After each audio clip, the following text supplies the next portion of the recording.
जय शिवधारा, जय जय शिवधारा। आज के इंसान ने तरक्की खूब कर ली है। कई यंत्र ऐसे बनाए हैं जिसके माध्यम से बैठे बैठे इंसान क्या क्या काम नहीं कर लेता है।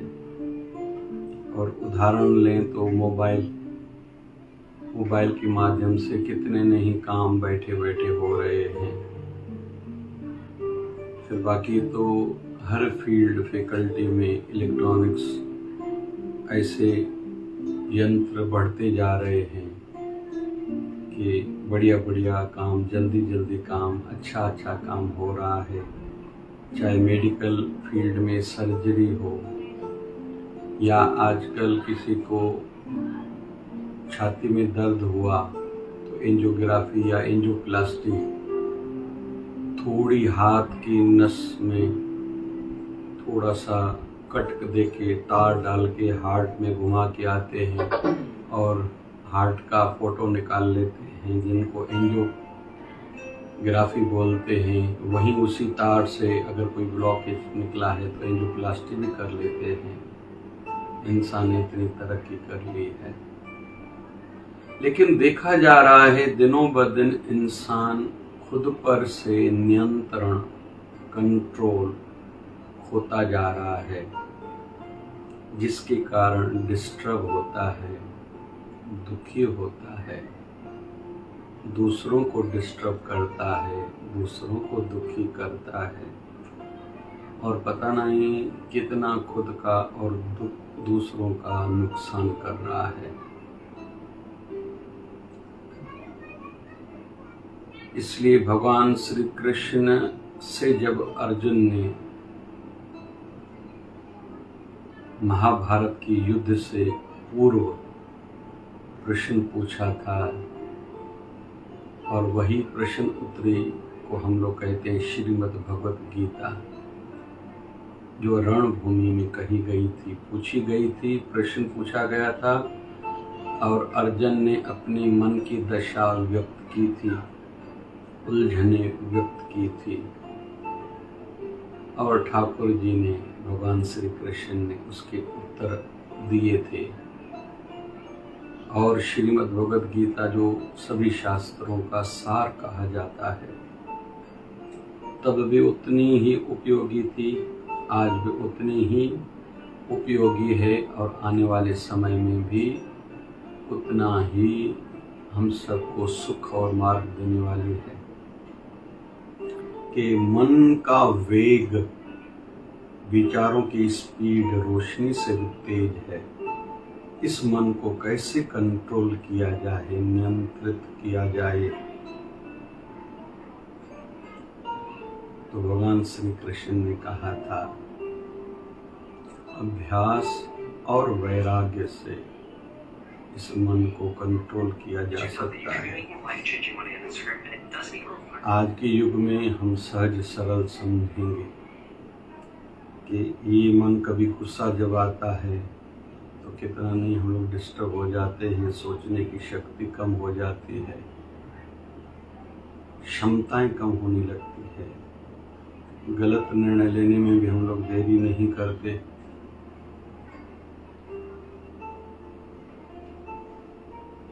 कुछ भी बोल देते हैं, कुछ भी करने को तैयार हो जाते हैं। ये आत्महत्याएं,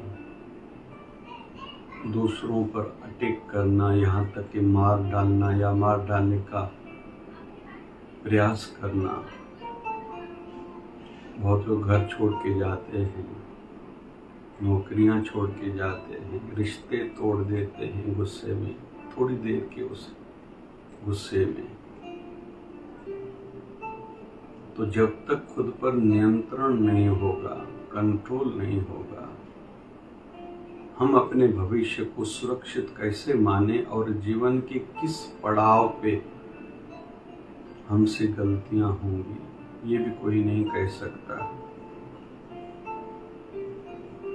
धृतराष्ट्र के सामने उसके बच्चे गलतियां कर रहे हैं, चाहते तो बच्चों को रोक सकते थे, जबकि भाई विदुर ने समझाया था, नहीं निर्णय ठीक ले पाया था। शकुनी भी बड़ी आयु का है, भांजों को गलत सलाह दे रहा है, और भांजा दुर्योधन विशेष रूप में मामा के कहने में आया था। परिणाम हुआ 100 के 100 भाई मारे गए थे। तो जिनका खुद पर कंट्रोल नहीं, नियंत्रण नहीं, जीवन की किस आयु के पड़ाव पे क्या नुकसान हो जाएगा कोई कह नहीं सकता। इसलिए वैसे तो रूटीन में ही खुद पर नियंत्रण बढ़ाएं, जैसे जल्दी गुस्सा ना आए, जल्दी उतावलापन ना आए, जल्दी निर्णय न ले, मतलब कल पर टाल दे। हमारे गुरुदेव भगवान 1008 सदगुरु स्वामी शिव भजन जी महाराज कहते थे, जब गुस्सा आए, कोई निर्णय लेने को विचार आए, मन बने, कहें आज नहीं बस कल करूँगा। केवल आपने कल सवेरे तक वो बात टाल दी तो 75% अभी आपने जो निर्णय लिए थे वो आप भी ही नहीं लोगे, खुद ही बदल दोगे, दूसरे का विषय नहीं है। फिर हाँ, अच्छे किसी व्यक्ति से सलाह ली, समझदार से, जो पॉजिटिव व्यक्ति है, जो काम बनाने वाला है, जो ज्ञानी है, जो रजा में राजी रहने वाला है, उनसे आपने सलाह ली तो वो भी आपको रोक देगा, बदल देगा आपकी सोच को। तो सलाहकार से भी बहुत फर्क गिरता है। तो जल्दबाजी में निर्णय न ले, गुस्सा जब आए तो उस समय खुद पर कंट्रोल करें। थोड़ा रजा में राजी रहने का भी स्वभाव बनाना चाहिए। थोड़े थोड़े में क्यों इतना विचलित हो। उपवास रखे जाते हैं ऐसे कि आज कुछ भी हो जाए मैं विचलित नहीं होऊंगा, डिस्टर्ब नहीं होऊंगा, कोई मुझे कितना भी डिस्टर्ब करे। ये भी हर किसी को मेहनत कहें या तपस्या कहें खुद ही करनी है। यह राजा से भी संबंधित है तो रंक से भी, बालक से तो बूढ़े से भी, नर से तो नारी के लिए भी जरूरी है। यहाँ तक कि संसार के लिए भी ये जरूरी है तो साधु के लिए भी जरूरी है कि मैं डिस्टर्ब नहीं होऊंगा, कोई कितना भी मुझे डिस्टर्ब करे, कोई कम ज़्यादा मेरे लिए कहे। जैसे भगवान बुद्ध को किसी ने कहा कि अमुक व्यक्ति आपके लिए कुछ कह रहा है, भगवान डिस्टर्ब नहीं हुए। यहाँ तक कि एक बार भगवान बुद्ध के चेहरे पर कोई थूका था, उनका अनुयायी गुस्सा कर रहा था, भगवान बुद्ध ने रुमाल निकाला, पोंछ लिया, बोले ये तो जल्दी मैंने पोंछ लिया, इसलिए बड़ा विषय नहीं, लेकिन तू जो करने जा रहा है, किसी को मारा पीटा, वो साफ नहीं हो सकता। इतना फर्क गिरता है। और हम लोग अपने आदर्श पुरुषों को केवल माने नहीं, उनके जीवन से ये बातें सीखें भी सही, क्योंकि हमारे लिए उतनी जरूरी है जितनी उस समय उनके लिए जरूरी थी। तो पहले तो ये आदत बनाए कि जल्दी जल्दी मुझे गुस्सा नहीं आए, सहज व्यक्ति हो, ऐसा होता है। मैच्योरिटी आयु के साथ बढ़नी चाहिए, और मैच्योरिटी बढ़ेगी मैच्योर लोगों के साथ बैठने से। जो समझदार हैं, जो अनुभवी हैं, बड़ी आयु वाले हैं, उनके साथ बैठने से जो सक्सेस हैं, हमारी मैच्योरिटी बढ़ेगी। थोड़ी थोड़ी बातों को लेके हम लोग डिस्टर्ब नहीं होंगे। जो संसार में देखा जा रहा है, हर क्षेत्र में थोड़ी थोड़ी बात को लेके डिस्टर्ब हो जाते हैं बहुत से लोग।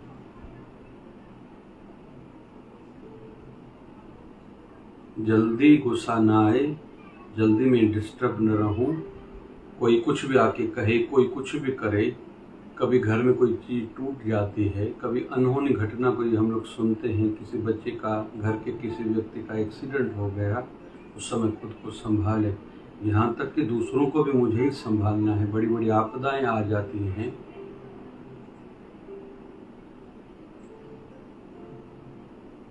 हमारा उठना बैठना मैच्योर्ड लोगों के साथ होना चाहिए। ये 3।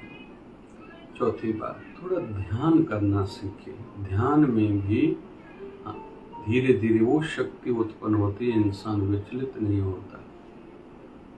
और भजन बढ़ाने से भी मन शक्तिशाली बनता है। रोज बैठे, जो गुरु मंत्र मिला है उसका जप करें। गुरु धारण नहीं किया, जिन संतों में आस्था है जल्दी चले जाएं, लेकिन जो देहधारी हो वो इष्ट मंत्र देगा, इष्ट से जोड़ेगा। उन संतों के साथ पास जाके, शरण में जाके इष्ट मंत्र ले लें और जप आयु के साथ बढ़ाते जाएं, मन विचलित नहीं होगा। और छठवां डीप ब्रीथिंग, गहरा श्वास लेना। श्वास लेके फिर रोकना,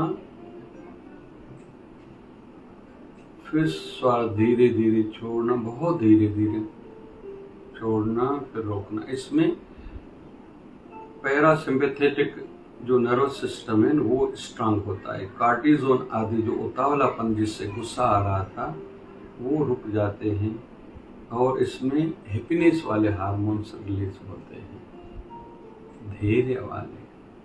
कुछ भी बिगड़ा नहीं है, समय से ठीक हो जाएगा।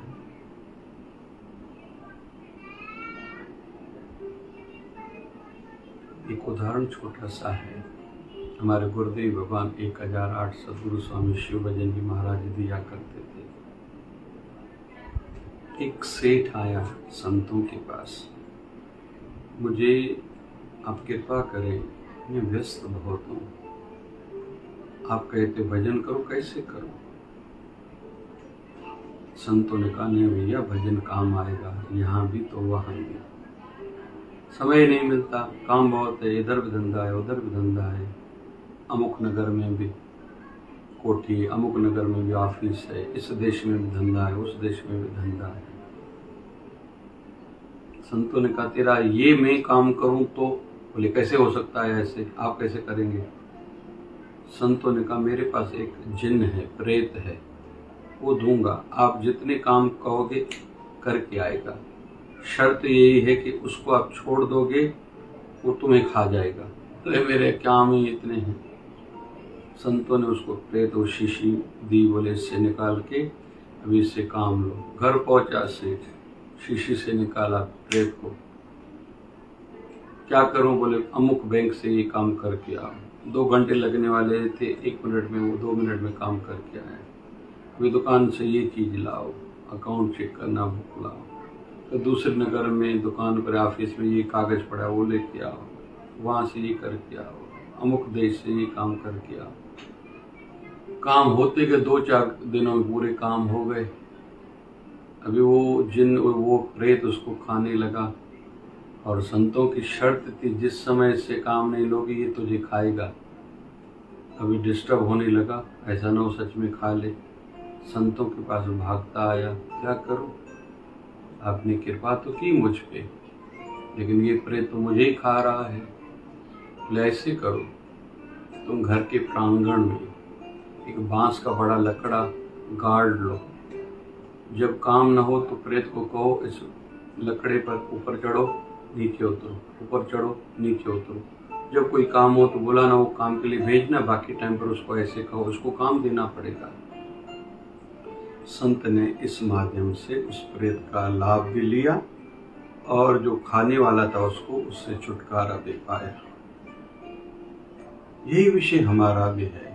हमारा जो मन है, इसको या तो खूब काम में लगाएं, इसलिए खूब मेहनत करें, इतना व्यस्त रहें, लेकिन अच्छी दिशा में, अच्छे कामों में व्यस्त हो कि हमें जैसे डिस्टर्ब होने के लिए, दुखी होने के लिए, बदला लेने का भाव जगना, ये सब जो लोग खुद को फ्री रखते हैं ना, उनके मन में इस प्रकार के थॉट्स आते हैं, अमुक व्यक्ति को नहीं छोड़ूंगा, इसने मुझे दुखी किया है, उसने मुझे दुखी किया है।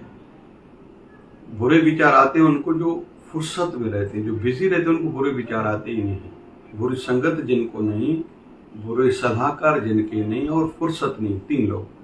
बुरी संगत नहीं, सलाह का मतलब सलाह किसी बुरे व्यक्ति से नहीं लेते, और फुर्सत नहीं, उनको बुरे विचार नहीं आते।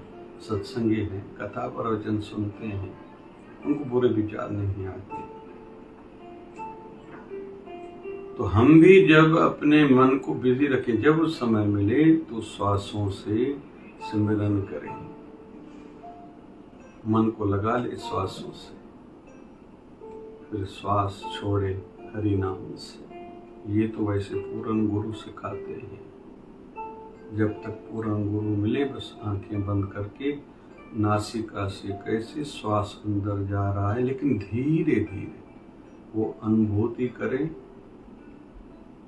नाभि तक, फिर नाभि से श्वास रोकें, फिर थोड़े समय के बाद नाभि से कैसे नासिका के माध्यम से श्वास बाहर आ रहा है, इसको साक्षी भाव से अनुभव करें, महसूस करें, फिर श्वास को रोक दें। इस माध्यम से हमारा खुद पर नियंत्रण बढ़ेगा। और जब कथा सत्संग सुनेंगे भी हमारा खुद पर कंट्रोल बढ़ेगा। और अनुभवी महापुरुषों के जीवन के हर क्षेत्र के सक्सेस पर्सन्स जितने भी हैं, उनकी बायोग्राफीज, उनकी जीवन चरित्र हम यूट्यूब अच्छा माध्यम में जब सुनेंगे तो भी कंट्रोल बढ़ेगा खुद पर कि ये जो मेरे लिए थोड़ा दुखद समय आया है, ये परीक्षा है, लेकिन मेरे से ज्यादा कितने लोगों ने नहीं परीक्षा दी है। राजा हरिश्चंद्र ने सपने में केवल देखा था मैंने गुरु को सब दान दे दिया है, तो उठते ही अपने गुरु को सब देने के लिए तैयार हो गया।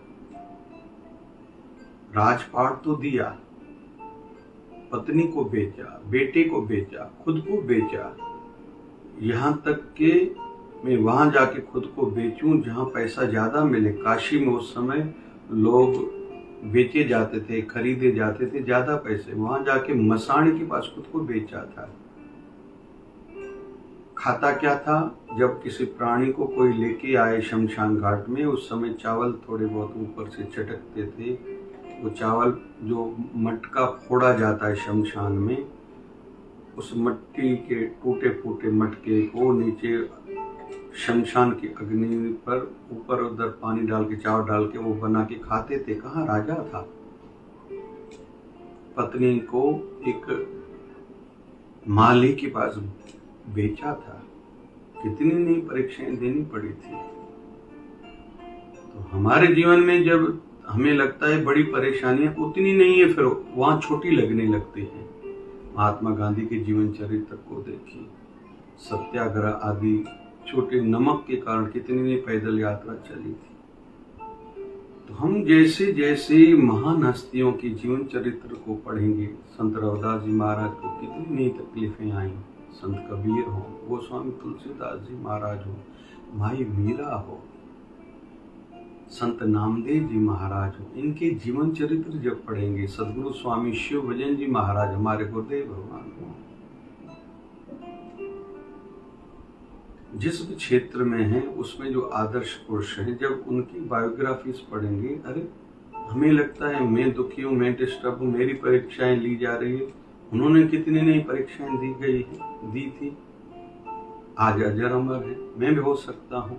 खुद पर थोड़ा कंट्रोल बढ़ाओ, तो जब उनकी बायोग्राफीज पढ़ेंगे हमारी मुश्किलें छोटी लगने लगेंगी और अंत में लगेगा मैं फजूल ही आशाओं के कारण, वासनाओं के कारण, तृष्णाओं के कारण बस थोड़ा ये देखूं, वहाँ केवल घूमने जाऊं, केवल होटल में बस थोड़े रोटी खा के आऊँ, महंगा महंगा कोई नाश्ता खा के आऊँ, ड्रिंक्स पी के आऊँ, उसके कारण, छोटी इच्छा के कारण मैं कितना नहीं गुस्सा करता हूँ, डिस्टर्ब रहता हूँ, या चोरियाँ करता हूँ, झूठ बोलता हूँ, पाप करता हूँ।